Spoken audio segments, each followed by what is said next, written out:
And కొన్ని seeds అయితే ఇక్కడ మాకు యూఎస్లో ఇండియన్ వెజిటేబుల్స్ అయితే దొరకవు. బయట స్టోర్స్లో దొరికేవి ఇక్కడ దొరికేటి క్యారెట్ అట్లాంటివి దొరుకుతాయి.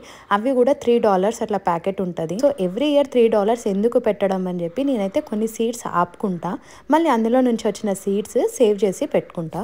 మీరు కనుక ఫస్ట్ టైం గార్డెనింగ్ చేసినట్టయితే సీడ్స్ కొనుక్కొని వస్తారు కదా, ఆ సీడ్ క్వాలిటీ మనం ఇంట్లోనే టెస్ట్ చేసుకోవచ్చు. అది ఎట్లా అంటే ఒక బౌల్లో కొన్ని వాటర్ వేసుకొని అందులో సీడ్స్ వేసి పెట్టండి. ఏవైతే మునిగినాయో అవి మంచి సీడ్స్, నీళ్ళల్లో తేలినవి మాత్రం మంచివి కాదన్నట్టు. మంచి కాదు అంటే మీనింగ్ ఏంటి అంటే అవి జర్మినేట్ అవ్వడానికి ఛాన్సెస్ చాలా తక్కువ ఉంటాయని, మునిగిన వాటికి 90% ఆఫ్ ఛాన్సెస్ ఉంటాయని చెప్పి.